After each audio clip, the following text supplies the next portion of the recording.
So thank you very much, and I'll hand over to Murray.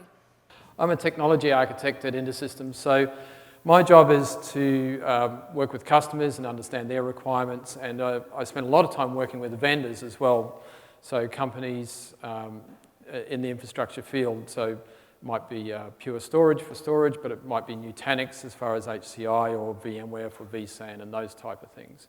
And what our group tries to be is the bridge between the customers and the technology partners, so that when you start to use that infrastructure, we understand that we can advise you, and we can have a successful implementation because especially around new architectures like this, things can go wrong. So if there's one message I'm going to tell you at the start and one at the end, it's that if you start to go down the hyper-converged path, don't be afraid to talk to InterSystems, and we really want to involve you with the vendors as well, because this is a somewhat new field.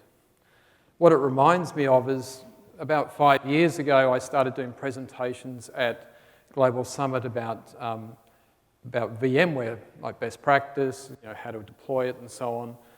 At that time, a lot of people were just doing the hardware refresh from bare metal and getting into virtualization. And particularly for databases, high transaction. So nowadays, really nobody thinks about that. Are we going to virtualize? Yeah, of course we are. Most of the customers I talk to are going to be virtualized. There's a few edge cases where they might be on bare metal for particular reasons, but really it's just most of our customers now. And where I see hyper-converged, it's the same sort of thing. I talked to customers last year, and there was maybe one who was sort of going down that path, and a few were thinking about it. And now what I'm seeing is, literally over the last year, every customer we talk to, for example, outside the US, we sell a product called TrackCare, which is an EHR system. Every one of them at least asks, do you support HCI? Can we run TrackCare on HCI? It's becoming a thing. And what I tell people, it's just this big wave that's coming. And I really feel that. I think what we're going to see is this software-defined storage, which is really what hyper-converged boils down to, software-defined networking, software-defined everything. So what we're going to talk about today, we're just going to clarify what it is. I'm going to talk about what it's good for, and perhaps cases where it might not be the best fit, or things you really have to think about. And I'm going to show you just the results of some benchmarks that we've done recently. So to start, hyper-converged is a made-up word. It's marketecture. It's not really a blueprint for anything. Different vendors will have a different description of what hyper-converged is. If it's more of a way of operating, it's a way of deploying, and it's a way of particularly doing software-defined storage. So we'll talk about converged, and this has been around for a while, where you might buy all your components from one vendor, but it could be something like VCE, so VMware and Cisco servers and Cisco networking and EMC storage, but collapsed together, perhaps bought under one SKU. So one support organization, one ass to kick. Everything is being validated together. So all your firmware, all your drivers, everything is known to work together. But that's converged. But what's going on now is something's happened at that storage layer. And what we're getting now is everything's collapsed even further. And really sort of the one thing that defines hyper-converged is what we're seeing is the storage is moving into the server. So here's some perhaps Dell R730s with 24 drive slots. And instead of the storage being out somewhere on a storage array, it's now inside the server, and that brings a lot of advantages. For example, you've got rid of that array, so perhaps you've got rid of some costs there, but you've still got a bunch of disks that you've moved up into the storage area of that server. It's sold in two general ways. One is that, for example, the VMware, like a VxRail, is where the vendors come together and they put everything together. Or if you go to a company like Nutanix, they can sell you everything already built and combined and all the software installed already, and it's basically turns up on your loading dock and you plug it in and it works. So there's that sort of unit sale. But all the vendors also sell a software solution. So you can actually go out and buy your own hardware and then put VSAN on it or put Nutanix on it or whatever. The real key here is that everything has to be on the vendor's hardware compatibility list. Now, if it's not, you could run into problems. And certainly we found that we did run into problems when we were doing benchmarking and things. And our customers, I've had feedback, have had problems as well. And this means everything, you can't upgrade the firmware in your drive without checking on your vendor. So that's another key message here. This hardware compatibility list is not driven by InterSystems, it's driven by the vendors, but you really have to adhere to that. Otherwise, things can go wrong, and then it can get sort of pretty unfortunate results and some pretty uncomfortable conversations. So here's just another of the same thing. This is the older model where you've got some number of servers with some VMs running on it. You've got separate storage. You might have some lines down on the storage, which has been carved up in a certain way, whether it's tiered, with SSDs and hard disks or whatever, however the manufacturer decided to put it together. It's got storage controllers and caches on the storage array. Is it because I'm turning my head that it drops out? Right. So what's happened now? Everything's moved up into the server. So now we have the storage in the server. And if we want to zoom in on that a little bit more, this is a very typical model, certainly for Nutanix and VMware, is this idea that you have a cache tier and a capacity tier. The cache tier is where data is written, and the capacity tier is where it's read from. Now, I'm saying that assuming you're going to be deploying all SSDs. There is a case and an opportunity when you go to buy this stuff that you could put spinning disks down at that capacity tier. And I'm here to tell you, for your business critical, your high transaction rate databases, you don't want to be putting spinning disks anywhere in this. We want to take advantage of the power and the speed and the low latency of SSDs, and certainly for your high transaction rate, high I/O rate Iris applications. I do believe in the next little while that cache tier may go away, because everything, it was really there, I think, originally to account for this idea of having spinning disks. So that may sort of collapse from the different vendors over time. At the cache tier, we would recommend you have NVMe disks for their very low latency for the writes. At the capacity tier, SAS SSDs are very fast anyway, so your reads are going to be very performant. So, in summary, it really boils down to begin with, it's all about storage. Okay, what's it good for and what's it not? Well, it's sold as it's simplifying day 0, day 1. So the vendors work very hard to give you a nice, they call it a single pane of glass, but it's a way of bringing all the management from all the components together in one place. Remember, now you're buying a software solution which is pretty much all in one. So you're not having pieces from different vendors, so that it can become easier to manage. You're not trying to manage your storage array in one place and your network and your servers and your software all in different places. So that there's this idea that it's easier to manage. Because it's software-defined storage, you can do a lot smarter things with the storage. As we'll talk about a little bit, you can do what they call policy-based management. So you can set storage policies, whether it's your RAID type or whether you're doing compression or whatever. You can start to do things down at the VM level, like per VM, I want this VM to have this storage model, or even right down to the VMDK level. So I can do things like split up and say my journal disks are RAID 1 and this profile, and my data disks are this, and my backup storage is something else. So all of this is software defined, and it's all done through control panels or APIs. Potential cost savings, I'll let you talk to the vendors to actually work out what the real cost savings are, and the scale-out architecture model. You start with a certain number of nodes, which has got processing and a certain number of disks, but if you need more storage, you can add another node. And the vendors are also bringing out storage-only nodes, so you can actually scale storage without having to actually scale your CPU.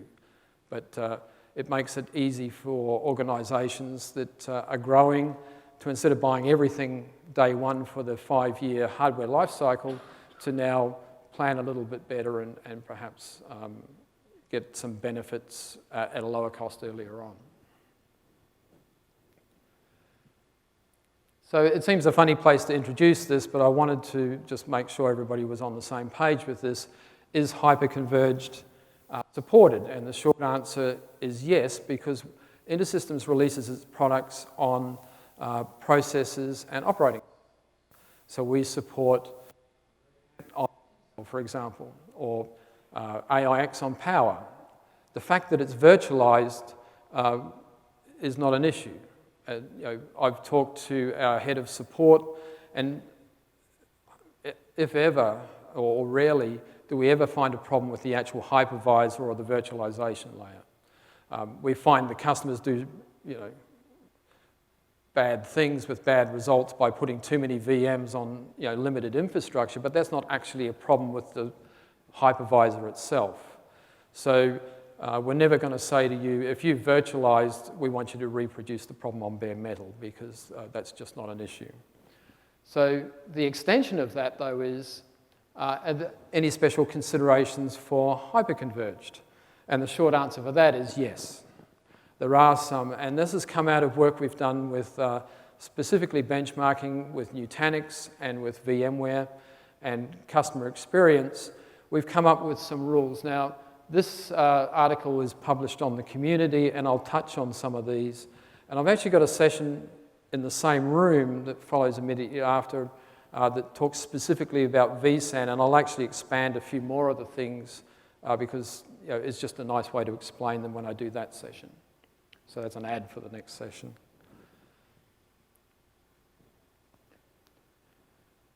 So what can it be used for? Well, hyper-converged, I think it was born in the VDI market, moved through more high volume stuff like Exchange. And like I said, everybody's really thinking about it for your business critical tier 1 stuff now. But when might it not be a right fit? Very small implementations, because there is a certain number, for availability and reliability, we recommend a certain number of nodes as a starting point. So if you have a very small implementation and you're only buying HCI for that application, for example, it may not be the right fit. If you have very unbalanced workloads, there may be different choices you could make, and I'll talk about one of those in a second. And if you have particular bare metal workloads, I can't think of one off the top of my head, but if there is a workload that needs super low latency or some sort of video drivers or something that can't be supported in virtualization, perhaps that's not a business case. But I really don't see that. And the layer 8, the business reasons may be to do more with your organization than the actual technology. How are the server guys going to buy this? Well, they'll buy servers and storage in it, software defined, and deploy it. And what do you think the storage silo guys are going to think about that? They're perhaps not going to be happy. So these are things you're going to have to think about and address within your organization, because the way the technology is deployed is quite different. So here's one of the alternatives when when you perhaps have an unbalanced workload, or you have a workload where you need very low latency. You can still use InterSystems Iris, but put it on, say, bare metal and use mirroring for your high availability, and then put all your other supporting VMs and your test and your dev on HCI.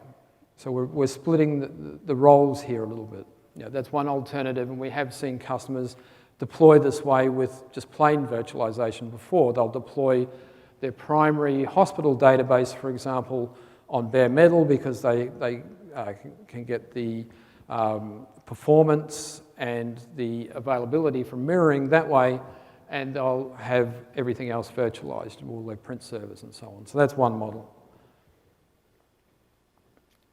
So I wanted to run through with you a few benchmarks we've run just to give you a perception of what we've been doing and what you should expect. I particularly like these type of graphs, the ones that go down, because usually I look at things like what's the latency like, I was just looking for the clock, if you wonder why I was wandering around like a blind man then. So one of the benchmarks we've done is with VSAN. So VSAN is VMware's implementation of Hyper-Converged. What I wanted to drill down with is not so much the feeds and speeds on the left there, but point out a couple of things. It's the same model. We have a certain number of disk groups, for example, per host, and we have multiple disk groups because we want availability. If there's a failure within a disk group, then we've got an availability zone which has been isolated, but we still haven't lost the whole host. And you also get some parallelism with your I/O if you have multiple disk groups. And the same sort of thing applies to Nutanix. So when you're talking to your different vendors, I wanted to give you some idea of the terminology and the things that they'll start to talk about. So now we're going back in time. This is back in 2012. This is spinning disks. And we have a tool we call RAN read, which is basically does a drag race I/O test. And we just create a large database, and then we do random reads, and we just see what the performance of the underlying storage is. It does 8K reads, so we know it's acting like a Iris or a cache database is going to. So back in the day, we used to say we want 10 millisecond at maximum response time, and this test here is showing we got about 3,000 IOPS. Now, if you think about a 10K spinning disk, you can get about 100 IOPS per disk. We probably got that out of like a disk group of about 30 disks.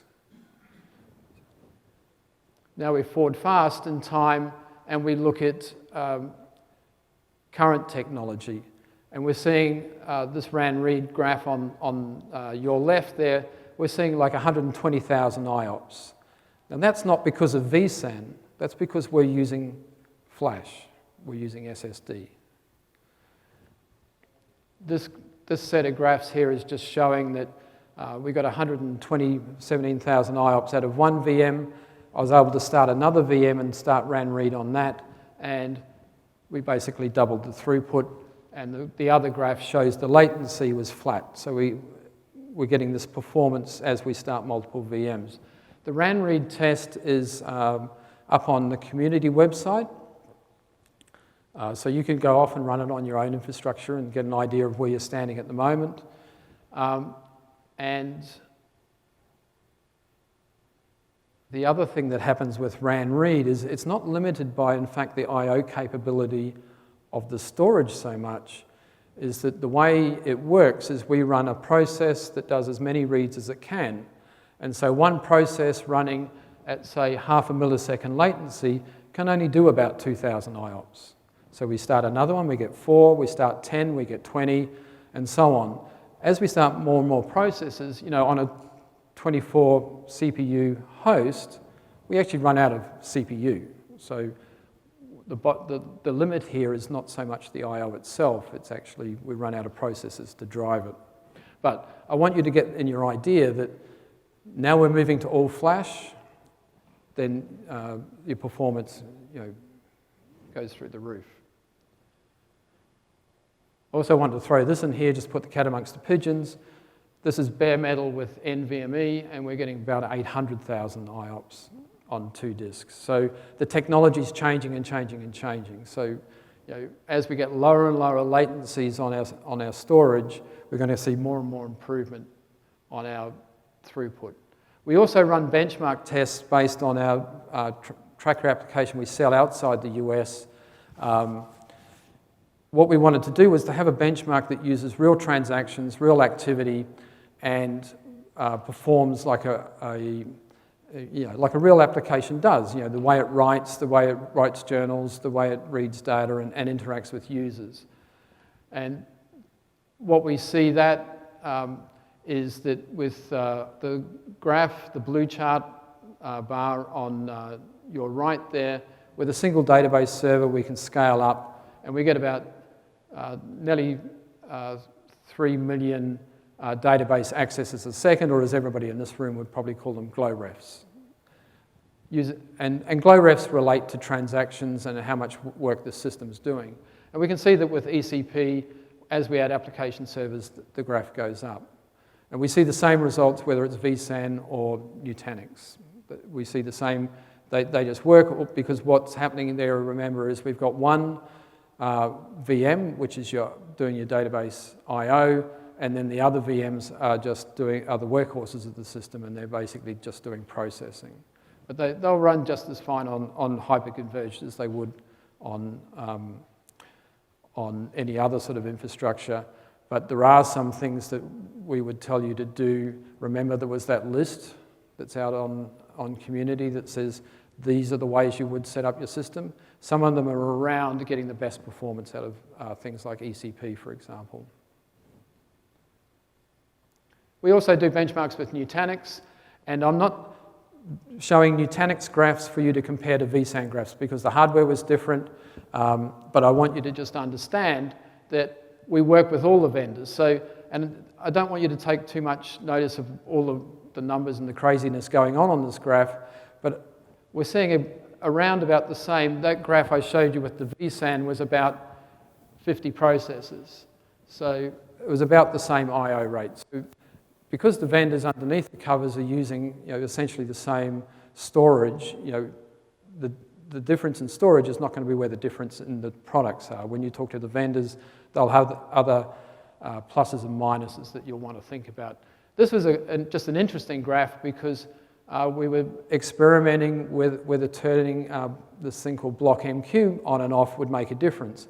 And this is the sort of work that we do with the vendors so that we can advise you of the best ways to set up your system.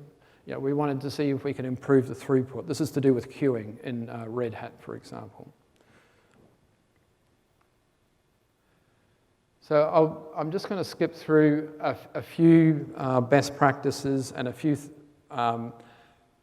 of the key concepts and the key terminology so that if you do talk to vendors, then these are the sort of things you want to talk about. For a start, Hyper-Converged, remember, is virtualized. So if you're thinking about an order of precedence, start with getting my virtualization best practice. And so I have my corner of the community where I put articles about VMware best practice. I've written stuff about virtualizing large databases and monster VMs and so on.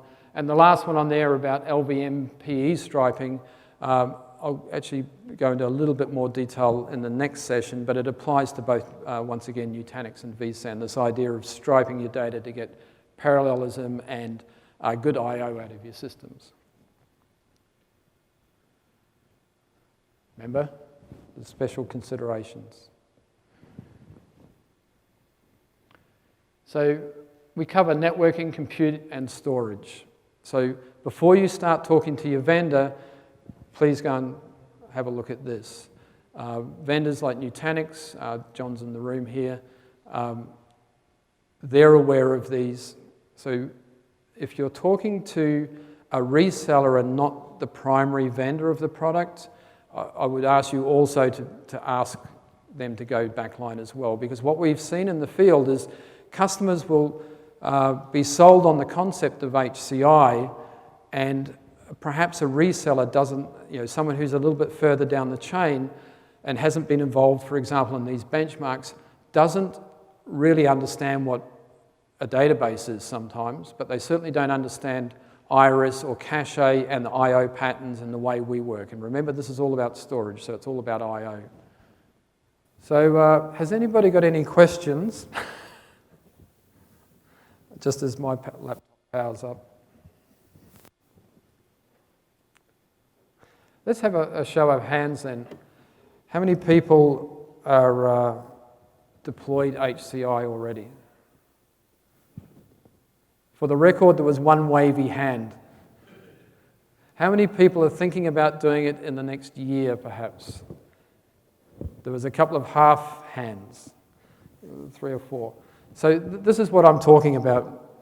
It's something that hasn't quite arrived yet as far as our customer base, but like I said, everybody's starting to think about it.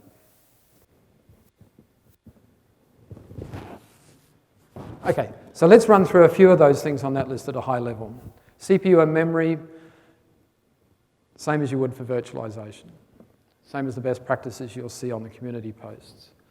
But remember, all of that processing was happening down on the storage array. All your, whatever smarts that storage array had in its storage controller has now been moved up into those hosts, which are doing the storage management now. So as a rule of thumb, I do my capacity planning, and then I just leave 10% overhead for the HCI. Now, that might be over simplifying it, and once again, talk to your vendors, but that's where I would start. And that's our experience as far as benchmarking and so on goes. Okay, storage. So what you're going to talk about is deduplication and compression for your... Now, from these things here I'm talking about are for your production workloads, okay? I'll make a real point about that. Production is different, like your business critical, high transaction rate application, I want you to set it up a certain way. For your test, dev, those sort of things, you can be a little bit more lax. You're not looking for the same sort of performance and you're not looking for the same sort of availability, although developers will tell you they're doing mission critical work as well, so everybody's mission critical nowadays. Dedupe and compression, with VSAN it's all or nothing, it's both. With Nutanix you can turn them on and off individually. Deduplication, just databases don't dedupe that well. If you think about it, we're a bunch of 8K blocks with different pointers and different data, and so there's not a lot of dedupe to do there. If you're running VDI, then you may get a lot of savings for that type of thing. Object space reservation.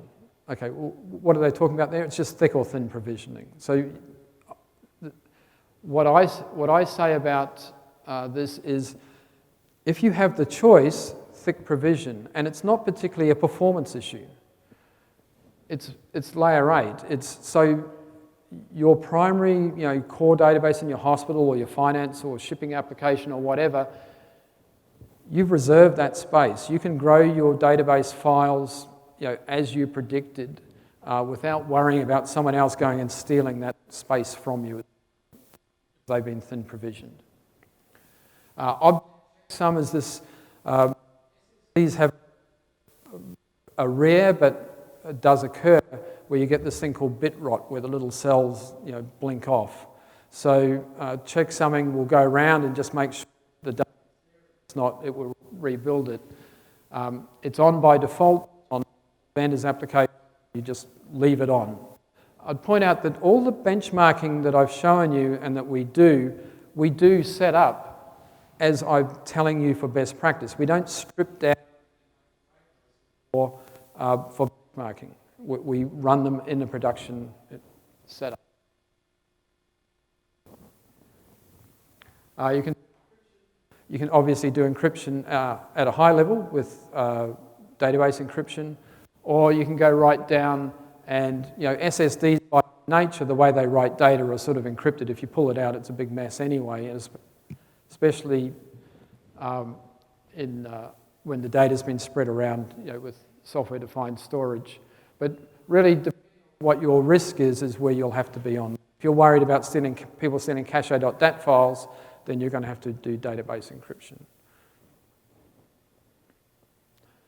Okay, so how many copies of my data? So the way the data, we haven't touched on this yet, but the way the data is written is that the software-defined storage writes multiple copies of your data. Now, how it writes it and what it really looks like is not really a concern here, but I want you to get in mind that it's, table stakes are RAID 1. We're going to make at least 2 copies of your data, and whether it's through metadata, or in the case of VSAN, they have a little witness component for deciding, if there's a network isolation to stop split brain, you're going to have 2 copies of your data. So what does that mean? Remember we said there's no dedupe, there may be compression might be turned on. So when you're doing your data calculations, my database is 4 terabytes. Well, I need 8 terabytes of storage for that.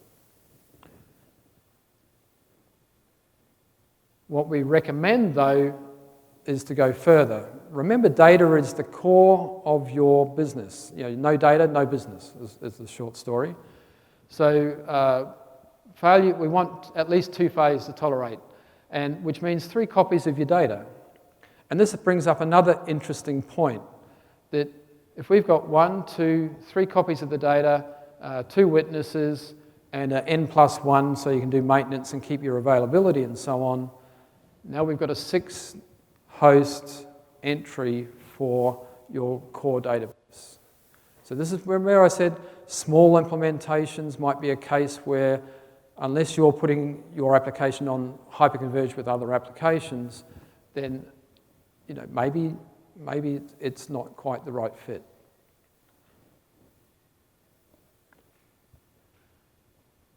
Erasure coding is another term, but what it really means is RAID 5 or 6. If you have failures to tolerate 1, then it's going to be RAID 5, and if you have failures to tolerate 2, it'll be RAID 6. What that means, though, is because we're using RAID rather than RAID 1 for mirroring, your overhead for your storage. So for your non-production systems, remember, right down to the VMDK, or certainly to the VM level, you can define how you want your data stored. So you could say, my non-prod systems, I'll just use failures to tolerate 1, and I'll have RAID 5, and therefore you're not wasting a lot of space using the RAID 1. And so RAID 6, once again, you get your 6 hosts. Depends how valuable you think that other data is.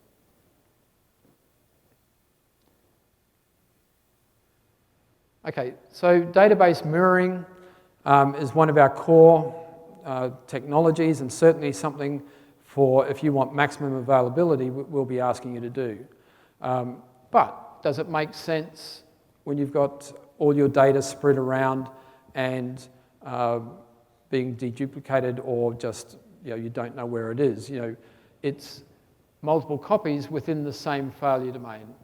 So really, 99.95% uptime is sort of like a baseline for virtualized solutions. You won't see it written anywhere from VMware or anybody else, I don't think, but that's sort of like a rule of thumb. If you do want more than that, then you could have 2 clusters, and then you can put your mirrors across there. Maybe you can change your failures to tolerate, because now you've got literally 2 copies of your data, they're logical copies, and you get all the mirroring goodness back again. And the real feature of mirroring and why it bumps up your availability a little bit more is that it gives you application level failover. You're not waiting for a VM to spin up. In the case of a host failure, it's already running. You've got 10 seconds or whatever to fail over. Okay, so we've got to the end. The key things I want you to take away are to have a look at that InterSystems advisory that's on the community. I want you to involve all stakeholders, and I mean people like myself in the InterSystems Technology Architecture Group, and also the vendors. So especially as there's not a lot of people using it with our technology at the moment. So we really want that three-cornered conversation. We want you, the customer, we want InterSystems, and we want the vendor involved.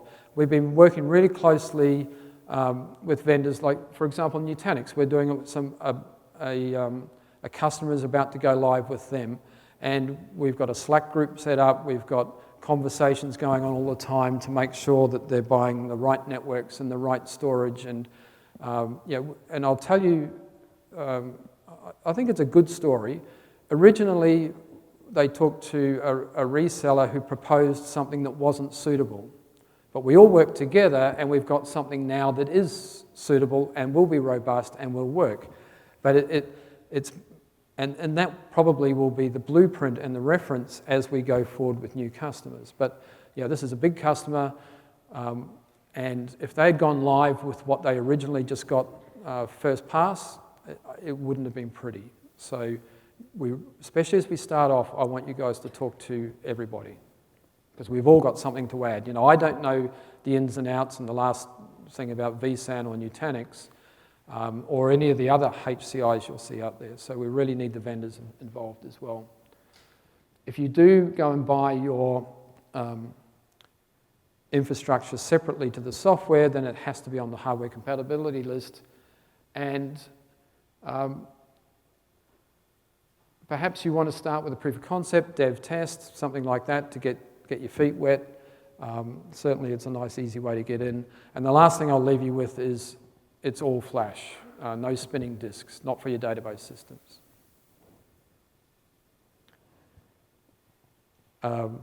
Please don't mark me down too badly for forgetting to power up my laptop. And if there's any questions, I'm happy to talk now or afterwards. Thanks.